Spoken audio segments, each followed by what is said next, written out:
Chapter 6 of Dynamic Thought, or the Law of Vibrant Energy, by William Walker Atkinson. Substance and Beyond. Science has ascribed to Substance certain characteristic qualities which it calls properties. It divides these properties into two classes, viz. 1. Molecular properties, sometimes called physical properties, and 2. Atomic properties, sometimes called chemical properties. Molecular properties are those which may be manifested by Substance without disturbing the molecules, and consequently without affecting the kind of Substance. Atomic properties are those which concern the atoms when free from molecular combination, and which consequently cannot be manifested without changing the kind of Substance. Science before long is likely to add a third class of properties, namely corpuscular properties, relating to the corpuscles or particles of radiant matter, but so far it has not had the opportunity to sufficiently observe these qualities except in a general way. There are certain general properties that seem possessed by both mass, molecules, and atoms, and probably by corpuscles. These general properties are as follows. Shape, that property whereby Substance takes up room. This property manifests in three directions, called dimensions of space, namely, length, breadth, and thickness. Weight, that property whereby Substance responds to gravity. Weight is simply the measure of the attraction. Impenetrability, that property whereby two bodies of Substance are prevented from occupying the same space at the same time. A nail driven into a piece of wood simply pushes aside the molecules and occupies the space between them. Substance is never actually invaded, or its actual territory occupied by other Substance. Indestructibility, that property whereby Substance is prevented from being destroyed or annihilated. Although the forms of Substance may be changed or transformed into other forms, still, Substance in itself is not destroyed, and cannot be under the existing laws of the universe. Mobility, that property whereby Substance responds to imparted motion. We shall notice this property in our consideration of motion.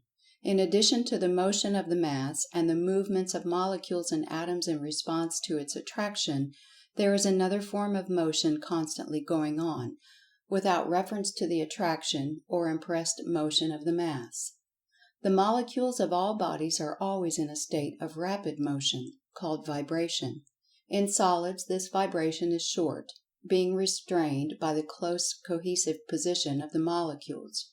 But in liquids, the molecules being further separated, the vibration is far more rapid, and they move around and slide over each other with comparatively little resistance. In gases and vapors the molecules have a splendid field for motion, and consequently vibrate in wide fields and orbits, and dash around with the greatest velocity. The atoms also are believed to vibrate rapidly in accordance with their own laws of vibration, and the corpuscles are believed to far excel the last two mentioned particles in intensity, rapidity, and complexity of their vibrations, as we shall see a little later on in the book. All Substance is in constant motion and vibration. There is no rest in Substance. Inertia, that property whereby Substance may not move unless in response to imparted motion, nor terminate its motion when it is once imparted, except in response to some other manifestation of impressed force. Science holds that this impressed force or imparted motion must come from without, but the writer holds that force may also be expressed from within, as may be seen by reference to subsequent chapters of this book. Attraction, that property whereby particles or bodies of Substance 1. Draw other particles or bodies toward themselves, or 2. Move toward other particles or bodies, or 3. Are mutually drawn together. This property manifests in four forms, generally referred to as separate and distinct from each other, but which the writer believes to be but forms of the same attractive power, and which he believes to be a mental process, at the last analysis, a revolutionary claim which will be supported by argument in later chapters of the book. These three forms of attraction are known as 1. Gravitation, 2. Cohesion, 3. Adhesion, and 4. Chemical affinity. or chemism. We are invited to consider them briefly at this point, further investigation being reserved for our chapters on motion and dynamic thought. Gravitation. This term is usually applied to the attraction between masses of substance, such as the sun, the earth, and masses of substance on or about the earth's surface. However, Newton, who discovered the facts of gravitation, states the law as every particle of matter in the universe attracts every other particle, etc. Cohesion. This term is used to indicate the attraction between molecules by which they are combined into masses or bodies. Cohesion causes the molecules to unite and cling together, thus forming the mass. Adhesion. This term is used to indicate the attraction between masses which causes them to stick together without a cohesion of their molecules. Adhesion operates through the adjacent surfaces of the two masses. It may be considered as a lesser form of cohesion. Chemical affinity, sometimes called chemism or atomic attraction. This term is used to indicate the attraction between the atoms by which they combine, unite, and cling together, forming the molecule. Science has before it the task of naming and classifying the attraction between the corpuscles by which they combine and form the atom. But whatever the name, it will be seen that it represents but another manifestation of attraction. Arising from molecular attraction or cohesion are several properties peculiar to masses having molecules, and resulting from the tendency of the latter to resist separation. We had better consider them briefly, in order to understand the power of molecular attraction and its incidence. Porosity. This property indicating the distances observed by the molecules in their relation to each other, which varies in different kinds of substance. All substance is more or less porous, that is, has more or less space existing between the molecules. The degree depends upon the closeness. Compressibility and expansibility, sometimes mentioned as properties, are but results of porosity. Elasticity.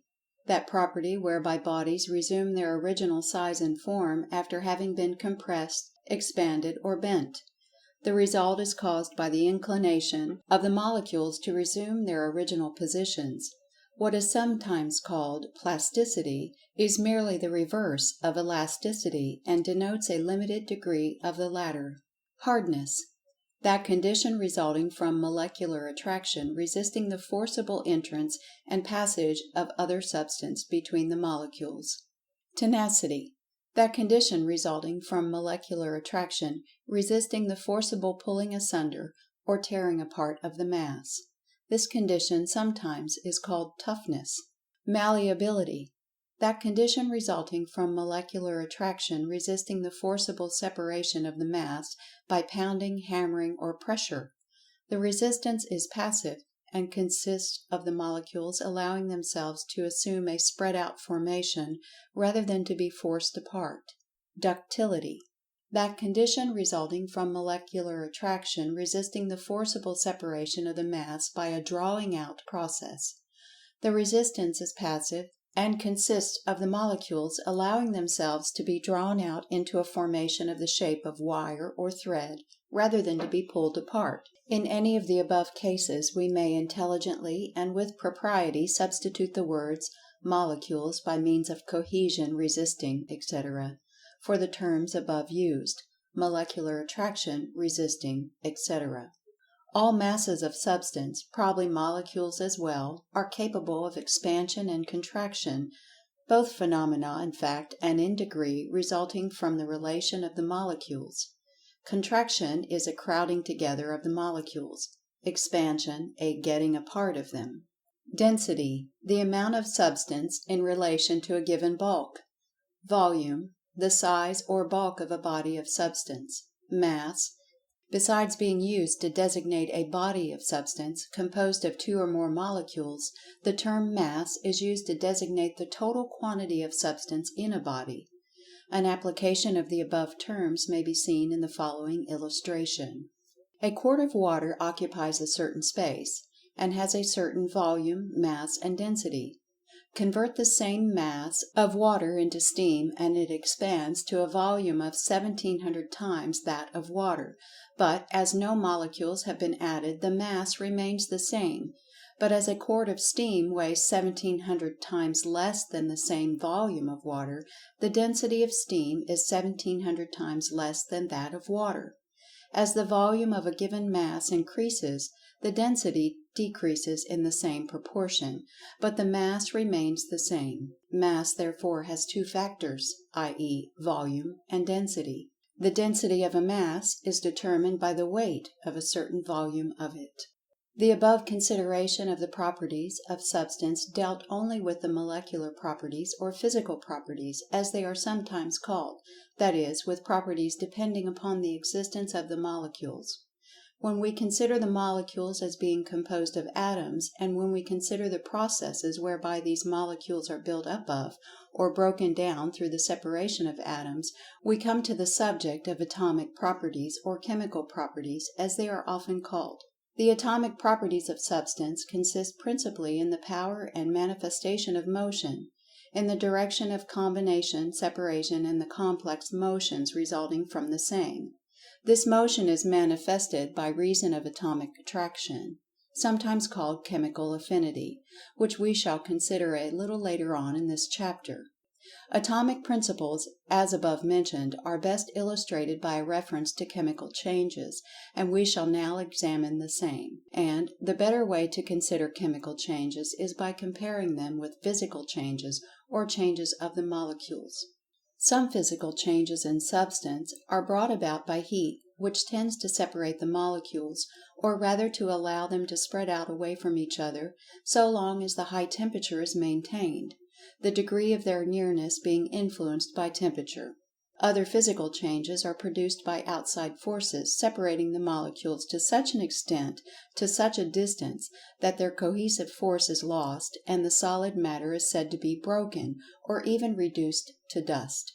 Other physical changes are brought about by electricity, causing the molecules to separate and disintegrate. Chemical changes, as distinguished from physical changes, do not involve or deal with molecules, the action being solely upon the atoms of which the molecules are composed.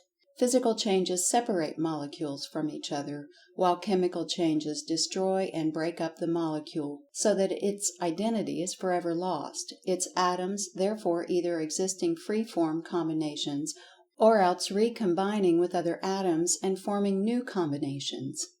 Chemical changes are occasioned by either physical or chemical agencies. The physical agencies generally employed are heat, electricity, light, pressure, percussion, etc. The principle of chemical changes is that the atoms are possessed of, and subject to, what is called atomic attraction, or chemical affinity, which may be defined as an attraction or love existing in varying degrees between atoms. This affinity causes atoms of one element to seek out and ally themselves to atoms of another element, the element of choice or preference being strikingly in evidence. Atoms of different elements form marriages and cling together in harmony until perchance by some physical or chemical agency the molecule is brought in sufficiently close connection with another molecule composed of different elemental atoms, when, alas, one of the atoms of our molecule finds that it has a greater affinity for some other elemental atom in the second molecule, and lo, it flies away, leaving its first partner and seeking the new charmer. Divorce and remarriage is a common thing in the world of atoms. In fact, chemistry is based upon these qualities. Physical and chemical changes gradually transform solid rock to earth or soil. Disintegration, by the action of changes in temperature, rains, and atmospheric influences, and other physical changes, have slowly worn down the rocks into dirt, gravel, clay, loam, etc., and decomposition by chemical change that set the atoms free from their combination has aided in the work. There is no rest in the world of Substance. Everything is changing, constantly changing. Old forms give way to new, and these, grown old while being born, are in turn replaced by still newer, and on endlessly. Nothing persists but change, and yet nothing is destroyed. Although countless forms and shapes have succeeded each other, substance is always there, undisturbed and unaffected by the varieties of forms it is compelled to undergo. Masses may change and do change. Molecules may change and do change. Disintegration and decomposition affect both, and bring to them the death of form. But their substance endures in the atom. Atoms may change and decompose, or undergo whatever change that is their fate, and still the corpuscles, or what lies beyond the corpuscles, will remain. The atom was once regarded as eternal, but now even it seems to be capable of dissolving into some finer division of substance, and perhaps still finer subdivisions await it. That familiar form of substance that we call earth, dirt, soil, etc., is but the result of disintegrated rock, which has crumbled and lost its former form through the action of air, water, and atmospheric influences. And the rocks themselves from which the soil came were at one time a sea of melted, flowing liquid substance, somewhat resembling volcanic lava. And this melted rock is thought to have been condensed from the same principles in the shape of vapor that existed in the early days of our planetary system. Vapor, gas, liquid, semi-liquid, solid rock, soil, the substance unchanged, the forms totally unlike. Helmholtz estimates the density of the nebulous vapors of substance as being so rare that it would take several millions of cubic miles of it to weigh a single grain. Oh, Nature, what a wizard thou art! We have spoken of air and water in a former chapter, and their constituent atoms have been named. And from these three great reservoirs of substance, the earth, the air, and the water, are obtained all the material that goes to form the bodies of the animal and vegetable kingdoms. The plant draws its nourishment from the soil, the air, and water, and in its wonderful chemical laboratory is able to transform the elements so drawn from these sources into a substance called plasm, which consists principally of carbon, oxygen, nitrogen, and hydrogen, being nearly identical in composition to the white of an egg, and which constitutes the basis of animal and plant bodily structures. All the material of the physical bodies of men, animals, and plants are but forms of plasm. The animals and man obtain their nourishment directly or indirectly from the plant body, and so at the last we are seen to draw from the soil, air, and water all our bodily nourishment, which we convert into bodily structure, bone, muscle, flesh, blood, veins, tissues, cells, etc. And the chemical atoms of our bodies are identical with those in the rock, the air, the water. And so you see the universality of substance and its countless forms and appearances. Chemistry resolves substance back into about 75 simple substances, of which atoms are the units, which simple substances are called elements. From these elements, by their atoms, all other substances are formed by combinations, the number of such possible combinations being infinite. An element, in order to be an element, must be a simple substance, that is, must be incapable of further analysis into some other elements. The 75 elements now recognized by science have never been resolved into other elements by chemical analysis, and therefore are accepted as simple. But it is true that other substances that were formerly considered as simple elements were afterward decomposed by electricity and found to consist of two or more simpler substances or elements. Thus, new elements were discovered and old ones discarded as not elemental. And this fate may be in store for a number of the elements now on the list, and many new ones may be discovered.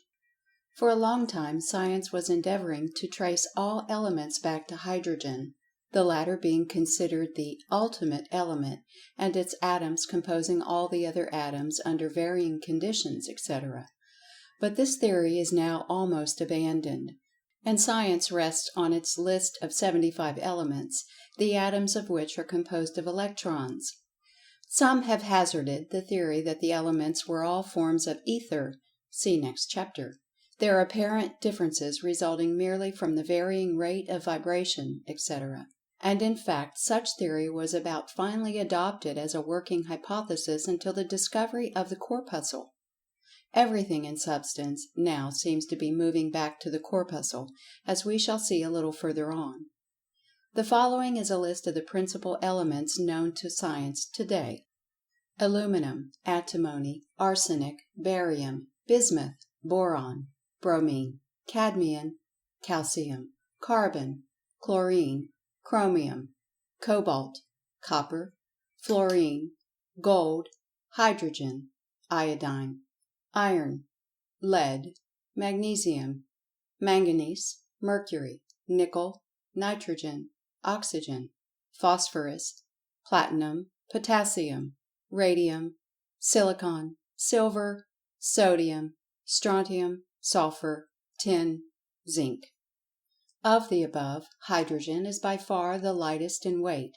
In fact, it is used as a unit of atomic weight, its weight being marked 1 on the scale, gold 197, lead 207, silver 108, oxygen 16, nitrogen 14, iron 56. The discovery of the corpuscle or electron rudely shattered the vortex ring theory of the origin of the atom, and now, instead of the atom being regarded as a vortex ring in that hypothetical, paradoxical absurdity, the ether, it is believed to be composed of a vast number of tiny particles called corpuscles, as we saw stated in our last chapter. These corpuscles seem to be the last thing in Substance, its last known state of refinement, and already it is being proclaimed as the last sought for Primal Matter or Ultimate Substance. Whether or not a still finer state of Substance will be discovered, science is unable to say, but thinks it unlikely. But we must not overlook the old occult teaching indicating a state of Substance so fine that it is imperceptible and only recognizable as apparently free force, its covering or vehicle of Substance not being evident.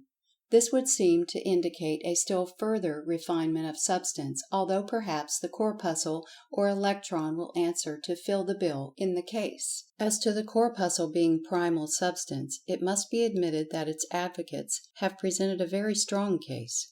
One of their most important points is that although molecules differ very materially from each other according to their kinds, and while atoms likewise manifest very plainly their kind, the corpuscle seems to possess only one kind, no matter from what form or kind of substance it is thrown off. Just think what this means. It means that the finest particles of gold, silver, iron, hydrogen, oxygen, and all the rest of the elements are composed of identically the same material, and exhibit no differences in kind. The elements are no longer simple. All substance is one, at the last analysis. The corpuscles seem to possess the same mass, to carry the same charge of electricity, to act precisely the same, irrespective of their source. No difference in size, mass, or character, as in the case of the atom. All are identical, save in the rate of their vibration at the time of observation, which is simply a matter of more or less motion. Space seems to be flooded with these tiny particles, these units of Substance. They stream from the sun, the stars, and every body highly heated. Likewise, they stream from the bodies of highly electrified Substance. Groups of these corpuscles, absolutely identical in nature, size, mass, etc., constitute the atoms of the 75 elements, the kind of element seemingly being dependent upon the number and arrangement of the corpuscles and possibly their rate of vibration. Every atom is like a great beehive with a swarm of corpuscles vibrating, moving around each other, and upon their own centers. And if by the action of intense heat, transmitted or caused by interrupted motion, or if by a strong electric charge, some of these corpuscles are detached from the atoms, or possibly an atom broken up, they fly off through space at a marvelous speed of many thousand miles an hour. So we see that these wonderful corpuscles look very much like primal matter or ultimate substance, the stuff out of which substance is made. And taking you back to the chapter on the universality of life and mind, the writer would remind you that in their motions and evident attraction, etc., these corpuscles evidence the same life and mind that we observed in the molecules and atoms. It must be so, for what is in the manufactured article must be in the material of which the article is made. And so, even here, Life and Mind have not escaped us, nor will it in the Ether. And speaking of the corpuscles as manufactured articles, we are reminded of Herschel's thought about the atoms, when they were regarded as primal matter and likely to be uniform and, at the end, of one primal substance. Although Herschel's conception does not now apply to the atoms, it may be transferred to the corpuscles. Herschel thought that the fact that the particles of Substance were likely to be found to be uniform in size and identical in nature and characteristics indicated that they might be akin to manufactured articles, turned out from the same great machinery of creation. This idea would indicate that the Creator applied the rules of careful manufacture to the manufacture of the particles, the uniformity operating in the direction of 1. Economy of material, 2. Utility through interchangeability, replacing broken or discarded parts, etc., and also 3. Conformity to a standard of size, quality, etc. The thought is interesting, and is mentioned here for that reason. It is not affected by the supposition that there may be a still finer and rarer form of Substance from which the particles are manufactured. In fact, the idea of Herschel, if closely analyzed, would seem to indicate some such raw material from which the articles were manufactured. End of Chapter 6.